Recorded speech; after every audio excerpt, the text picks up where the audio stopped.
Imaginez une gigantesque toile noire et blanche de 8 mètres de long où se déchaînent des formes disloquées, des personnages affolés, des visages accablés.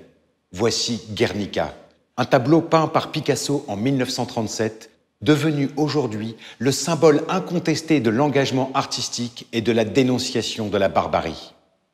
Pourtant, Picasso n'était pas un artiste politique. L'actualité trouve peu d'écho dans son œuvre, sous une forme directe en tout cas. Mais lorsqu'il frappe, c'est un coup de génie. En tant qu'homme, en revanche, Picasso s'est toujours senti impliqué. Réputé anarchiste dans sa jeunesse, il a soutenu les républicains espagnols dans les années 1930 et adhéré après la Seconde Guerre mondiale au Parti communiste français. Son engagement, tout comme ses œuvres politiques d'ailleurs, n'ont pas toujours été bien compris.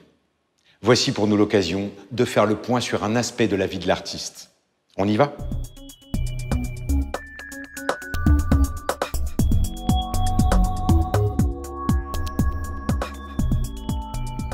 En février 2000, un curieux dossier refait surface. Une série de rapports de police révèle que Picasso fut surveillé dès son arrivée à Paris en 1901, et ce, durant toute sa vie.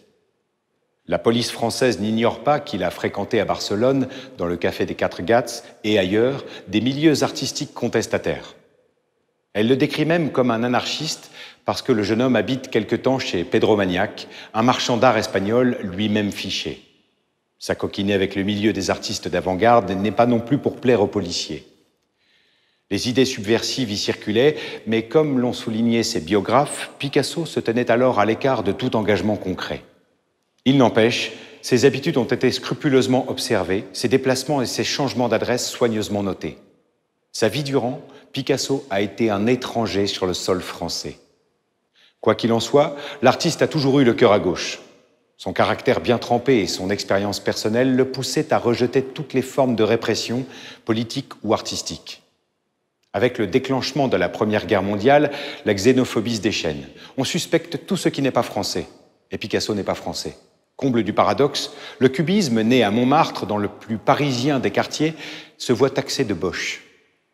En 1918, c'est le mariage de Picasso avec la belle russe Olga Koklova qui suscite la suspicion. Ces deux étrangers photographiés ici, l'année de leurs noces, font l'objet d'une enquête prénuptiale. Pourtant, à cette époque, Picasso ne marque toujours pas d'engagement politique clair. Un événement va le pousser à prendre personnellement position, la guerre civile espagnole qui éclate en juillet 1936. À cette époque, Picasso a déjà fait connaissance de sa maîtresse Dora Maar. La jeune femme est elle-même très impliquée et renforce Picasso dans son combat politique. Il soutient moralement et financièrement les républicains espagnols dont le pouvoir est menacé par l'armée nationaliste de Franco. En 1937, comme nous le verrons dans la seconde partie de ce cours, cet engagement prend une tournure artistique avec la réalisation de Guernica qui dénonce le bombardement de la petite ville espagnole. Picasso clame alors « La guerre d'Espagne est la bataille de la réaction contre le peuple, contre la liberté. Toute ma vie d'artiste n'a été qu'une lutte continuelle contre la réaction et la mort de l'art. » En vain, la France et la Grande-Bretagne refusent d'intervenir. Franco s'empare du pouvoir en avril 1939. Picasso, d'étranger résidant en France, devient un exilé qui ne reverra jamais sa terre natale.